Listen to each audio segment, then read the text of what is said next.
मोदी की गारंटी पर देश भरोसा कर रहा है। देश में एक ही गुंज है, अब की बार 400 पार।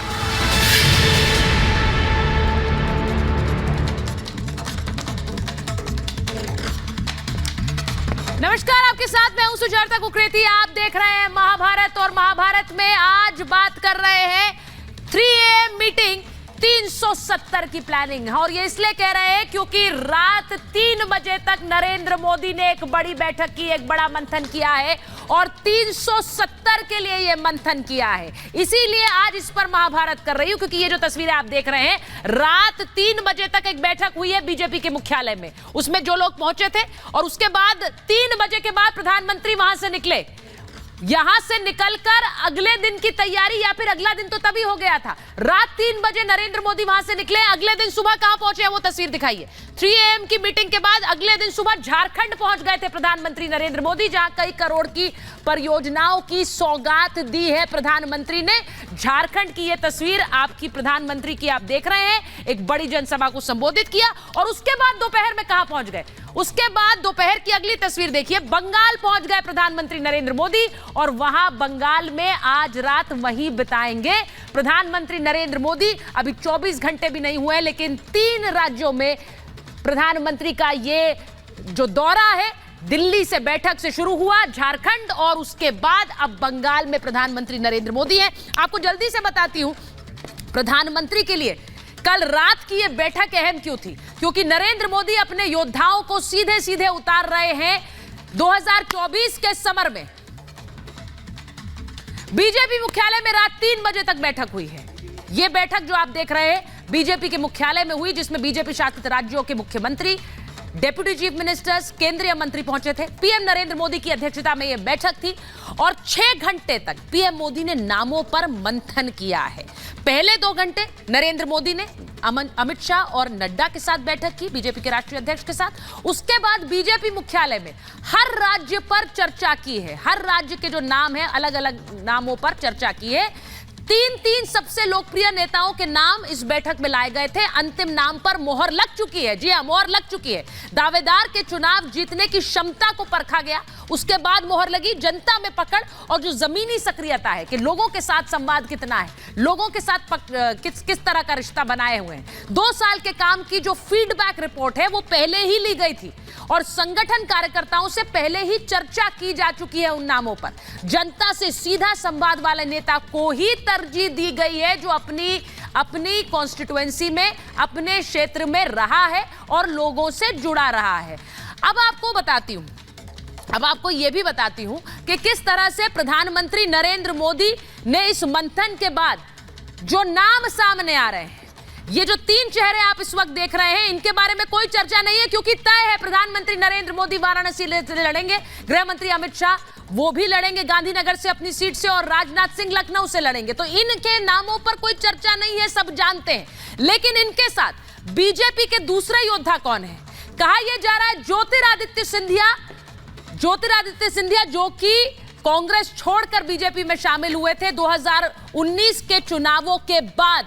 वो इस बार ग्वालियर या गुना से चुनाव लड़ सकते हैं, उनको इस सीट से चुनाव लड़ाया जा सकता है। अगला दिखाइए। ज्योतिरादित्य सिंधिया के बाद सबसे बड़ा नाम जिन पर चर्चाएं चल रही, शिवराज सिंह चौहान का, वो भोपाल या विदिशा से चुनाव लड़ सकते हैं। अभी उनके नाम पर सबसे ज्यादा चर्चाएं हैं क्योंकि उन्हें राज्य से हटाकर अब सांसदीय चुनाव लड़ाया जाए और उसके बाद क्या उन्हें केंद्र में लाया जाए। संबित पात्रा जो कि पुरी से, उड़ीसा से चुनाव लड़ेंगे। ये जो खबरें मैं आपको दिखा रही हूं, चेहरे, संभावित चेहरे। मनोज तिवारी को दिल्ली में वापस टिकट दिया जाएगा, नॉर्थ ईस्ट दिल्ली से वो फिर से चुनाव लड़ेंगे। ये संभावित चेहरे हैं जो इस लिस्ट में सामने आएंगे। अब सिंगर पवन सिंह का नाम क्यों जरूरी है? बंगाल में इन्हें उतारा जा सकता है शत्रुघ्न सिन्हा के खिलाफ। आसनसोल से, बंगाल से इन्हें चुनाव लड़ाया जा सकता है। और सुषमा स्वराज की बेटी, स्वर्गीय सुषमा स्वराज की बेटी बांसुरी स्वराज, जिनकी तस्वीर आप देख रहे हैं, प्रवक्ता भी हैं और एक वकील हैं, वो नई दिल्ली से उन्हें चुनाव लड़ाया जा सकता है। ये सारे वो चेहरे हैं। और भूलिएगा मत, जो पिछली बार जायंट किलर के रूप में उभरी थी राहुल गांधी को अमेठी से हराकर स्मृति ईरानी, वो अमेठी से चुनाव लड़ेंगी। मुझे नहीं लगता इसमें कोई भी दो राय है, लेकिन अमेठी का जो लड़ाई है वो कितनी इंपॉर्टेंट होगी उसके बारे में आगे आपको बताऊंगी। पहले ये रिपोर्ट देख लीजिए, उसके बाद जो हाई प्रोफाइल सीट्स हैं उन पे कॉन्टेस्ट कैसा होने वाला है उस पर बात करेंगे। ये रिपोर्ट है।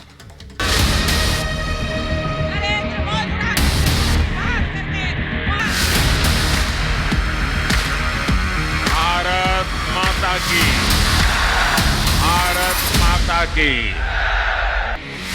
रात 3 बजे तक मैराथन बैठक, सुबह झारखंड की धरती पर दस्तक,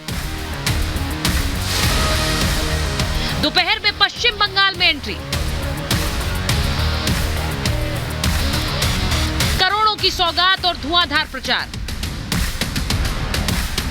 ये है नरेंद्र मोदी, जो राष्ट्र का काम हो या पार्टी का, अपना हर पल उसी में खपा देते हैं। आप जो मुझे इतना प्यार देते हैं, इतना आशीर्वाद देते हैं, क्या मैं आपके लिए जिंदगी खपाऊंगा कि नहीं खपाऊंगा? शरीर का कण कण, समय का पल पल आपको समर्पित करूंगा कि नहीं करूंगा? मोदी मतलब मेहनत और मोदी मतलब महाविजय। और ये ऐसे ही संभव नहीं हुआ है, बल्कि ये मोदी के अथक परिश्रम का ही परिणाम है। क्योंकि बीजेपी प्रत्याशियों के नाम फाइनल करने के लिए मोदी ने दिल्ली में रात 3 बजे तक मंथन किया, एक एक सीट पर रणनीति बनाई। रात 3:30 बजे बीजेपी दफ्तर से निकले, लेकिन 6 घंटे के इस मंथन में मोदी ने हर सीट पर टिकट फाइनल करके एक एक चीज पर ध्यान दिया। 3 सबसे लोकप्रिय नेताओं के नाम, दावेदार की चुनाव जीतने की क्षमता, जनता में पकड़ और जमीनी सक्रियता, सांसदों के काम का पूरा रिपोर्ट कार्ड और बेहतर काम करने वालों को ही मौका, जिससे मोदी की गारंटी पूरी हो सके। उम्मीदवार चयन और चुनाव के लिए इतनी मेहनत करने के बाद मोदी सुबह झारखंड में विकास की सौगात देने पहुंच गए। मैंने संकल्प लिया था कि सिंदरी के इस खाद कारखाने को जरूर शुरू करवाऊंगा। ये मोदी की गारंटी थी और आज ये गारंटी पूरी हुई है। 36 घंटे के भीतर मोदी ने 370 से ज्यादा सीटों पर बीजेपी को जिताने का खाका तैयार कर लिया और 96 सीटों पर एक्शन भी शुरू कर दिया। क्योंकि झारखंड की 14, बिहार की 40 और बंगाल की 42 सीटों पर 2 दिन के अंदर ताबड़तोड़ रैलियां कर जीत की गारंटी दे दी। संदेश खाली मुद्दे को लेकर मोदी ने ममता और इंडी गठबंधन को जमकर खदेड़ा। मां, माटी, मानुष, ये इसके ढोल पिटने वाली टीएमसी ने संदेश खाली की बहनों के साथ जो किया है वो देखकर पूरा देश दुखी है।